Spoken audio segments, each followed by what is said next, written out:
Hello dear students, welcome back to my channel physics SPC. Gauss theorem का एक अच्छा question. Let a total charge 2q is be distributed in a sphere of radius capital R with the charge density is given by rho the function of R equal to k r. मतलब volume charge density vary कर रही है with r के साथ, where r is the distance from the centre. The two charges A and b of minus के q each are placed on diametrically opposite points at an equal distance small a from the center. If A and B do not experience any force, then चार choice रखिए। तो पहले question को समझते हैं diagram के through, फिर करते हैं। तो देखो, सबसे पहले एक स्फीयर बनाइए आप। सबसे पहले मैंने एक स्फीयर बनाया। अब ये सॉलिड नॉन कंडक्टिंग स्फीयर होगा, तभी इसमें जो चार्ज है वो पूरे वॉल्यूम में डिस्ट्रीब्यूट हो पाएगा। यहाँ पे मटेरियल है बेटा, यहाँ पे ऐसे मटेरियल होगा और सॉलिड नॉन कंडक्टिंग स्फीयर होगा ये। और इसमें जो चार्ज है वो डिस्ट्रीब्यूट तो है 2q, total charge 2q distribute है, लेकिन वॉल्यूम चार्ज डेंसिटी कांस्टेंट नहीं है बेटा, बदल रही है। देखो वॉल्यूम चार्ज डेंसिटी, तो इसमें 2q चार्ज डिस्ट्रीब्यूट है। ठीक है, इसकी रेडियस कैपिटल आर है, इसकी रेडियस कैपिटल आर है, और इसमें टोटल मिला के टोटल चार्ज 2q है। सब मिला के टोटल चार्ज पूरे सर स्फीयर में 2q है। फिर क्या कह रहा है इसमें, 2 वॉल्यूम चार्ज डेंसिटी रखिए, rho is the function of r के आर, ये गिवन है हमें। ठीक है, फिर कह रहा है आपसे 2 चार्जेस हैं ए एंड बी, 2 चार्जेस हैं a and b of minus के q each are placed on diametrically opposite point at equal distance a. तो दो चार्जेस हैं, इससे ए डिस्टेंस पे सेंटर से, फ्रॉम द सेंटर, है ना, वर्ड वर्ड यूज किया है। Are placed diametrically opposite point at equal distance a from the centre. तो इसीलिए ये इससे ए डिस्टेंस पर है और इधर भी ये ए डिस्टेंस पर है, ऐसे। ठीक है, तो इसकी वजह से ये भी डिस्टेंस ए है। यहां पर एक इमेजिन कर लो, एक स्फीयर ऐसे,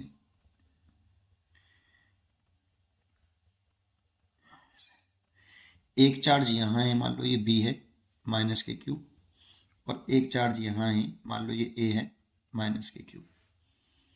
ठीक है, अब क्वेश्चन में ये भी गिवन है कि if a and b do not experience any force, then a और बी कोई फोर्स एक्सपीरियंस नहीं कर रहे, ये भी क्वेश्चन में गिवन है। नेट फोर्स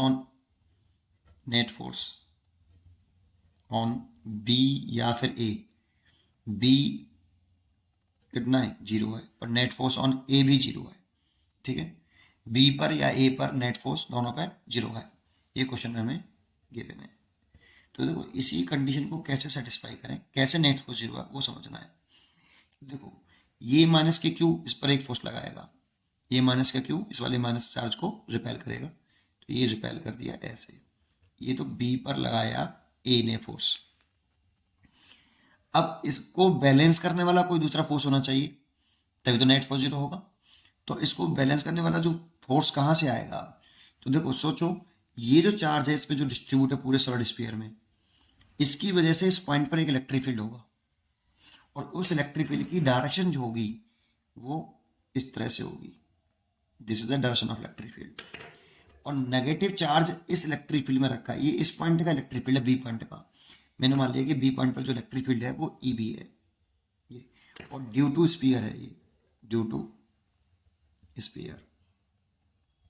ये इलेक्ट्रिक फील्ड किसकी वजह से है, जो स्फीयर में जो चार्ज डिस्ट्रीब्यूट है उसकी वजह से है। अब नेगेटिव चार्ज ये वाला क्यू इस इलेक्ट्रिक फील्ड में प्लेस्ड है। जैसा कि हम जानते हैं कि अगर कोई चार्ज इलेक्ट्रिक फील्ड में प्लेस्ड होता है, अंदर इलेक्ट्रिक फील्ड में प्लेस्ड होता है, उसको एक फोर्स लगता है।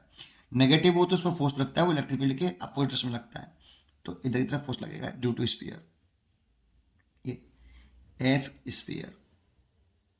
इस एफ स्फीयर की जो वैल्यू होगी, इस एफ स्फीयर की जो वैल्यू होगी, एफ स्फीयर जो होगी वो माइनस का क्यू है, तो साइन तो रखे नहीं, कैपिटल क्यू लिख ले, एंड ई बी, दर्शन दिखाते थी माइनस क्यू है इसीलिए, तो केवल मैग्नीट्यूड लिखेंगे, मैग्नीट्यूड फॉर्म में लिख रहे हैं, वेक्टर फॉर्म में नहीं लिख रहे। तो Q इंटू ई बी, अगर मैं ई बी निकाल पाऊँ तो देखो दो फोर्स लग गया। अगर ये दोनों फोर्स कैसे हों, नेट फोर्स अगर जीरो है तो दोनों फोर्स की डायरेक्शन अपोजिट है, इसलिए net force on e b, net force निकालूं वी पर, तो वो लिख सकता हूं मैं f b a minus f sphere, क्योंकि ये जीरो है बी पर लगने वाला, तो f b b a minus f sphere. तो एफ स्पेयर हो गया आपका f sphere equal to f b a. तो एफ स्पेयर तो कितना हो जाएगा q into e b equal to f b ए, कितना हो जाएगा कूलम्ब लॉ लगा लो बेटा इस जगह पे, दोनों चार्ज के बीच में फोर्स था, तो 1/4 पाई एप्सिलॉन नॉट, दोनों चार्ज का मल्टीप्लिकेशन कैपिटल क्यू, और उनके बीच की शॉर्टेस्ट सेक्शन देखें तो ये 2a हो जाएगी बेटा, 2a का square that means 4a square, इतना हो गया। अगर मैं यहाँ पर ई बी की वैल्यू और निकाल लूँ, कितना इलेक्ट्रिक फील्ड है और ये electric field due to solid sphere है, तो अगर मैं इस पॉइंट पर इलेक्ट्रिक फील्ड वैल्यू यहाँ पर पुट कर दूँ फिर सॉल्व करूँगा आगे, तब क्वेश्चन आगे बढ़ेगा। अब मेरा एम हो गया इलेक्ट्रिक फील्ड निकालना बी पॉइंट पर due to the solid sphere, तो वो कैसे निकालें जरा समझते हैं। तो देखो ये हमारे पास एक सॉलिड स्फीयर है,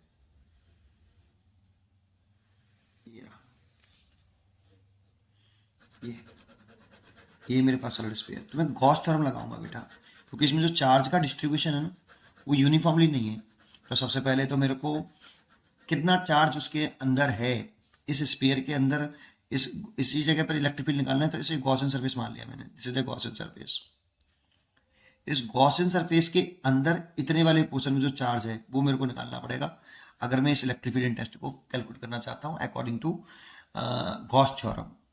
तो इलेक्ट्रिक फील्ड निकालने के लिए इस चार्ज को निकालना पड़ेगा, क्योंकि चार्ज इसमें जो है वॉल्यूम चार्ज डेंसिटी रखी है वो वेरी कर रही है आर के साथ, तो यूनिफॉर्मली डिस्ट्रीब्यूट नहीं है, इसीलिए मेरे को क्या करना पड़ेगा, पहले स्मॉल चार्ज निकालना पड़ेगा। तो कैसे करें जरा को समझते हैं। तो पहले मेरे को आर पे जाके, स्मॉल आर पे जाके एक डी आर थिकनेस का एक स्पेरिकल सेल काटना पड़ेगा बेटा, डी आर पे जाके डी आर का एक स्पेरिकल सेल काटना पड़ेगा ऐसे, ये बराबर थिकनेस होनी चाहिए, थोड़ा सा डायग्राम बनाने में गलती हो गई, ये थिकनेस जो है डी आर है, तो ये आर पे जाके डी आर का थिकनेस का मैंने एक स्पेरिकल सेल काटा है, ये स्पेरिकल सेल है, स्पेरिकल सेल होगा, ठीक है। अच्छा, इसके अंदर कितना चार्ज है वो मैं कैलकुलेट कर लूँ, तो इसके अंदर जो स्पेरिकल सेल के है उसके इनसाइड कितना चार्ज है वो मैंने लेट कर लिया डी क्यू, और इसी का वॉल्यूम मैंने मान लिया डी वी। तो वॉल्यूम कितना हुआ पहले तो बताओ, इसके स्पेरिकल सेल का वॉल्यूम, तो area into thickness, area into thickness, volume हो गया। तो एरिया किसका, एरिया इस स्पेरिकल सेल का एरिया लिखना है जिसकी रेडियस स्मॉल आर है, तो 4 pi small r square into thickness ये डी आर। तो ये वॉल्यूम है वो केवल सैडेड रीजन का वॉल्यूम है, लेकिन ये सैडेड रीजन जो है सर्कल नहीं है, स्फीयर है, इसीलिए मैंने surface area 4 pi r square लिखा है, पाई आर स्क्वायर नहीं लिखा, ठीक है, इंटू थिकनेस, वॉल्यूम लिख लिया। अब क्या किया, वॉल्यूम चार्ज डेंसिटी जो होती है वो होती है charge per unit volume, charge per unit volume. तो चार्ज तो है डी क्यू, कितने वॉल्यूम में, डी वी वॉल्यूम में, डी वी वॉल्यूम में डी क्यू चार्ज है, और मेरे को ये डी क्यू चार्ज निकालना है, इस सैडेड रीजन में कितना आपका चार्ज है, स्मॉल चार्ज निकले आएगा, डी क्यू इक्वल टू कितना रो डी वी, रो मेरे को दे रखा है यहाँ पे कितना के आर, देखो ये क्वेश्चन में गिवन है, के कोई पॉजिटिव कांस्टेंट है, पता नहीं क्या है, 1/4 नहीं है, ये ध्यान रखना, ठीक है। और इसकी वैल्यू कितनी है डी वी की, 4 pi r square D r, तो यहाँ पर ये हो गया 4 पाई के आर का क्यू डी आर। देखो सबसे पहले और इम्पोर्टेंट पॉइंट, जो जो चॉइस दे रखी है ना आपको उस पर थोड़ा सा ध्यान दूं, तो उसमें कहीं पे भी के नहीं है, दिख रहा है के, तो सबसे पहले मेरे को कैपिटल के निकालना पड़ेगा बेटा, कैपिटल के, इस के को वैल्यू को निकालना पड़ेगा, और इसका इस पे जो चार्ज है पूरे स्फीयर पे, सॉलिड स्फीयर पे 2q चार्ज है, इसका भी कुछ यूज करना पड़ेगा। तो क्या करता हूं मैं, पहले मैं इस पूरे सॉलिड स्फीयर पे जिसकी रेडियस कितनी थी r, इसके इनसाइड कितना चार्ज था कैपिटल क्यू, पहले तो ये निकालता हूं। तो इसका अगर मैं चार्ज देख रहा हूं होल रेडियस में, कैपिटल क्यू, टोटल चार्ज कितना था, सॉरी 2Q था बेटा, ये देखो 2Q चार्ज था ये।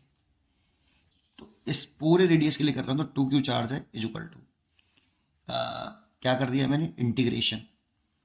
अगर मैं इंटीग्रेशन कर दूँ तो टोटल चार्ज निकलेगा ना DQ ऐसे, और इंटीग्रेशन तो कितना हो जाएगा, DQ की वैल्यू 4 पाई के आर का क्यू डी आर। अब लिमिट कितनी रखनी चाहिए, 0 टू कैपिटल आर, क्योंकि मैं कितने वॉल्यूम में चार्ज निकालना चाहता हूँ। यहाँ पे स्मॉल आर 0 है और यहाँ पे स्मॉल आर कैपिटल आर है, तो मैं इस पूरे होल वॉल्यूम में चार्ज निकालना चाहता हूँ, इसलिए 0 टू कैपिटल आर। तो होल वॉल्यूम में जो चार्ज है वो 2Q है, इसलिए मैंने 2Q पुट किया है। और इंटीग्रेशन कर दूँ तो यहाँ से 4 पाई के बाहर आ गया, इंटीग्रेशन करें तो आर की पावर 4 डिवाइडेड बाई 4 और लिमिट 0 टू आर, ये 2Q चार्ज हो गया। यहाँ से ये 4 कैंसिल हो गया, लिमिट पुट कर दें तो पाई के आर की पावर 4 हो जाएगा, कैपिटल आर की पावर 4 माइनस के 0, तो ये 2Q हो गया। यहाँ से मैं के निकाल लूँ बेटा, 2Q ओवर पाई R4। पहले तो ये वाला यूज, ये काम का है आपका के, ठीक है एक। लेकिन इंपॉर्टेंट है, मेरे को इलेक्ट्रिक फील्ड निकालना था बी पॉइंट पर, और बी पॉइंट पर इलेक्ट्रिक फील्ड निकालने के लिए इसके इनसाइड वाला चार्ज चाहिए जिसकी रेडियस कितनी है ए।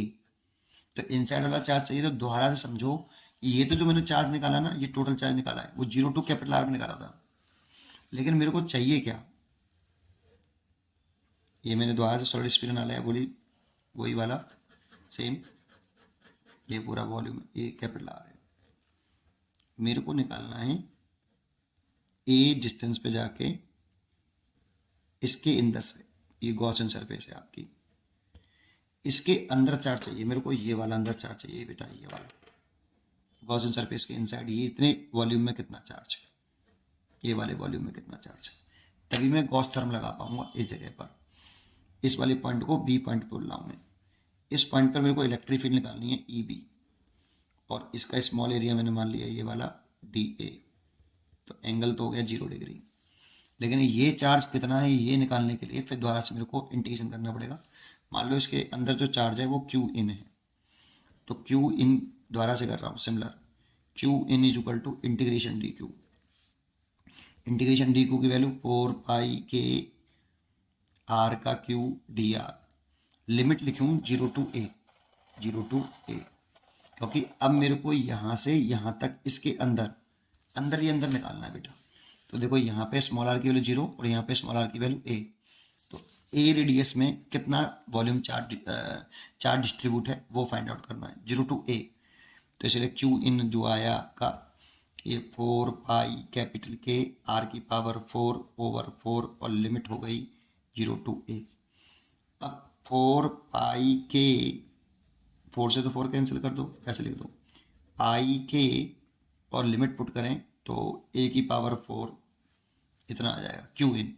लेकिन मेरे को K नहीं चाहिए, तो K की वैल्यू आप यहाँ पर पुट कर दो, तो पाई K की वैल्यू है 2Q ओवर पाई आर की पावर 4 इंटू A की पावर 4, पाई से पाई कट गया, तो Q इन कितना आ गया बेटा, तो Q इन आ गया आपका 2 कैपिटल Q A की पावर 4 ओवर R की पावर 4। देखो ये मैंने Q इन निकाल लिया, तो अब मैं गॉस थ्योरम लगा सकता हूँ, integration by close surface E vector dot DA vector बराबर Q in over epsilon not. और मैं इलेक्ट्रिक फील्ड निकाल सकता हूँ बी पॉइंट पे, तो इसे EB कह दिया मैंने, तो EB और DA की वैल्यू हो जाएगी, इसका एरिया लिखेंगे सरफेस एरिया इसका पूरे का, तो 4 पाई A स्क्वेयर, और एंगल होगा इसमें 0 डिग्री। ये EDA कॉस थीटा को मैंने खोल दिया है, ऐसे लिख लिया है, ठीक है, EDA कॉस थीटा, और DA का इंटीग्रेशन कर देंगे ना तो 4 पाई A स्क्वेयर टोटल एरिया निकल आएगा इस गॉसियन सरफेस का, ठीक है, इज इक्वल टू Q इन निकाला ये मैंने, यहाँ पे पुट कर दूँ 2 कैपिटल Q A की पावर 4 ओवर R की पावर 4 और एप्सिलॉन नॉट। EB निकल आएगा बेटा यहाँ से सॉल्व करके, तो EB निकल के आएगा कितना जरा देखते हैं, तो EB निकल के आया यहाँ से, देखो A स्क्वायर से ये कट गया बेटा, तो EB लिख लेता हूँ 1/4 पाई एप्सिलॉन नॉट, देखो ये 4 पाई और ये एप्सिलॉन नॉट, और ये हो गया 2Q ओवर A का स्क्वायर हो गया ऊपर, A का स्क्वायर हो जाएगा, और नीचे हो जाएगा आर की पावर 4। तो देखो ये इतना इलेक्ट्रिक फील्ड आ गया, गड़बड़ नहीं करिए, चेक कर लो। तो 2Q ए का स्क्वायर सही है, 4 पाई नीचे आ गया, 4 पाई 0 सही है, और आर की पावर 4 सही है। चलिए यहाँ तक क्लियर हो गया। अब ये वाली वैल्यू आपको यहाँ डालनी है, बस यहाँ इस जगह पर। तो फ्रॉम इक्वेशन फर्स्ट सारा खेल इलेक्ट्रिक फील्ड निकालने का था बी पॉइंट पर। तो Q इंटू ई बी की value 1/4πε0 2Q a square over r की पावर 4। ये मैंने इलेक्ट्रिक फील्ड की वैल्यू पुट कर दी इस जगह पर। Q इंटू ई बी, तो ई बी की वैल्यू पुट की है ये वाली, इक्वल टू कितना 1/4πε0 Q square over 4A square. Solve कर लो।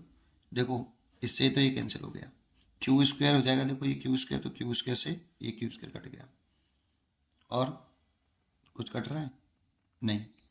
तो देखो ये हो गया 2A स्क्वायर ओवर आर की पावर 4, और ये हो गया 1/4A स्क्वायर। तो आर की पावर 4 हो गया 8A की पावर 4। तो आर इज इक्वल टू हो गया 8A की पावर, अच्छा निकालना क्या है पहले वो देख लेते हैं। ए निकालना है बेटा, है ना, ए निकालना है। तो ए निकाल लो, ए की power 4 is equal to r की पावर 4 डिवाइड बाई 8। तो ए इज इक्वल टू आ गया आर की पावर 4, 8 इसकी पावर 1/4। तो लिख सकता हूँ ए इज इक्वल टू 8 की पावर तो -1/4 ऊपर ले आऊँगा तो, और आर की पावर आर। देखो ये इसका आंसर हो गया। ठीक है, तो इसका आंसर हो गया आपका ए सी, ए इक्वल टू 8 की power -1/4 into r. This is answer. पढ़ते रहिए और खुश रहिए। Thank you.